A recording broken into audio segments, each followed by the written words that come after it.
Olá a todos, sou o Diego Tiscar, psicanalista do Instituto Vorte de Psicanálise e membro da equipe do Centro de Recuperação e Hospital Dia do Instituto de Psiquiatria do Hospital das Clínicas. E hoje é o último capítulo da série sobre a teoria dos campos, a conhecida como a psicanálise brasileira criada por Fábio Herman. Nessa série eu estou seguindo como orientação teórica o livro Introdução à Teoria dos Campos, do Fábio, de 2001. E nessa série de vídeos eu já falei da biografia do Fábio, o que é campo e relação, dois conceitos teóricos, o cerco das coisas e o luto primordial, que falam sobre o nascimento do psiquismo, sobre interpretação, ruptura de campo e vórtice, e hoje vamos falar sobre inconsciente. E agora algumas pessoas podem ficar confusas, mas peraí, o inconsciente é um conceito freudiano e não um conceito da teoria dos campos. É verdade, o inconsciente foi descrito, nos apresentado dentro da psicanálise por Freud. Contudo, como vários outros conceitos, eles não ficaram parados, eles vão sendo aprimorados, eles vão sendo complementados. Quando Freud fala do inconsciente, ele nos apresenta primeiro, numa primeira tópica, falando de consciente, pré-consciente, inconsciente, e aí ele pega esses três tópicos e, na segunda tópica, e insere com o conceito de ego, superego e id. Eu, ideal do eu, e isso, como vocês vão achar nas traduções. E o Freud, quando ele fala do inconsciente, fica nítido. Ele sempre está nos dizendo, o inconsciente é. Então ele traz uma estrutura tópica, rígida, fechada, transmitida filogeneticamente, tá? Então, o inconsciente do Freud, ele não se movimenta, ele é um receptáculo de memórias reprimidas, de desejos reprimidos, ele é fonte de desejos, ele é amoral, ele é atemporal e ele é contraditório por definição. Amor e ódio pelo mesmo objeto coexistem. O inconsciente não reconhece o não reconhece o tempo. Ele está lá a todos. Esta definição em si, ela não vai mudar em nenhum teórico. O que os teóricos fazem é olhar para isso e ampliar. O que nós temos na teoria dos campos é uma ampliação e o inconsciente no Fábio não é um tópico, ele é uma lógica. E esta ideia não é original dele, tá? O Fábio desenvolveu de um outro psicanalista brasileiro chamado Isaías Nelson, uma espécie de pai intelectual do Fábio, que também não é tão diferente do que nosso amigo Lacan dizia. O inconsciente se faz um discurso do outro. Tá? Então, nós somos fruto de uma dialética. De novo, Lacan, o outro sou eu e o eu sou o outro. No seminário 2, quando ele pergunta quem é o eu, quem é o outro sou eu. E é nessa ideia, né, que nós temos já o conceito do inconsciente enquanto lógica.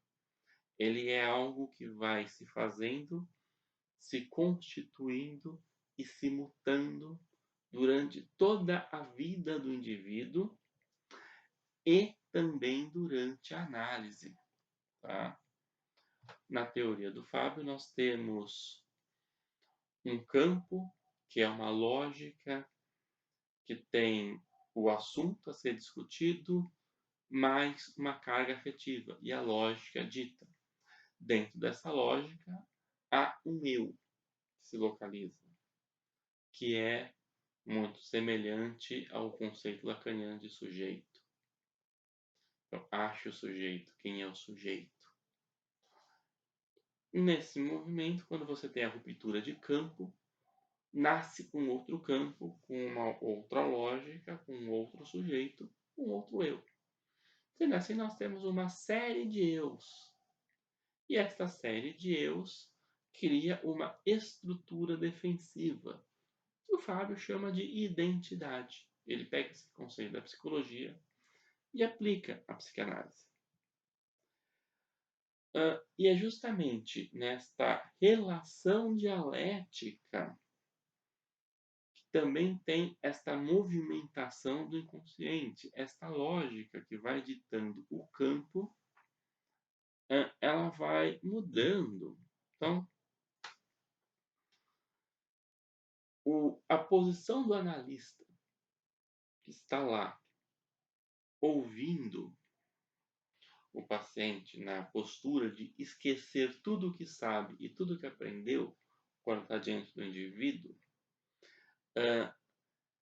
ele fica atento à transferência para entender e compreender qual é a lógica que está estruturando aquele campo em que ele está se relacionando com aquele paciente. Dentro deste campo há um eu, que há uma lógica, logo há um inconsciente que se constitui. É tudo nesta função, tudo nesta mistura.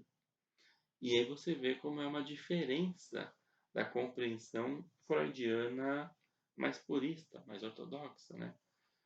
No Freud, o inconsciente existe aquele conteúdo que quer sair, que quer aparecer, ele é reprimido, ele volta e nós temos o sintoma. E o Freud tenta trazer do inconsciente o conteúdo reprimido. Na teoria dos campos, há uma lógica em funcionamento, esta lógica dita um eu e dita um inconsciente que se relaciona com este eu. Aí sim nós temos a repressão, aí sim nós temos o desejo que não pode se manifestar, nós temos a fantasia, mas essa fantasia, esse desejo faz sentido para aquele eu. Quando o analista ouve a lógica pela transferência e usa a interpretação para romper este campo, já se tem uma modificação na relação dialética eu e inconsciente. Você tem uma reorganização e uma reestruturação de representações. O que muda é que a gente não trabalha com um conceito fixo de inconsciente. Ele está lá. Uma vez que eu consigo romper um campo e vejo neste movimento um outro eu surgindo, as fantasias, o reprimido, o que quer que seja que estava lá, começa a aflorar, porque mudou a lógica. Então há uma outra maneira de representação, há uma outra possibilidade de ser. E nesta outra possibilidade de ser, há uma outra maneira de lidar com o reprimido. Há uma outra maneira de lidar com a fantasia. Há uma outra maneira de lidar com as representações. Basicamente, era isso. Eu posso retornar ao assunto do inconsciente, caso vocês queiram.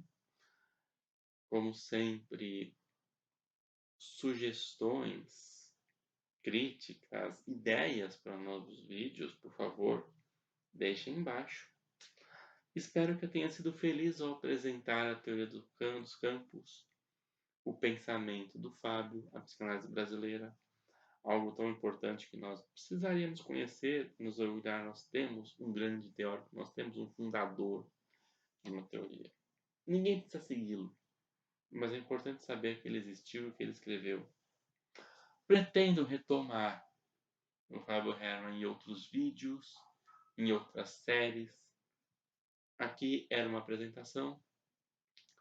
Agradeço a todos vocês por terem acompanhado.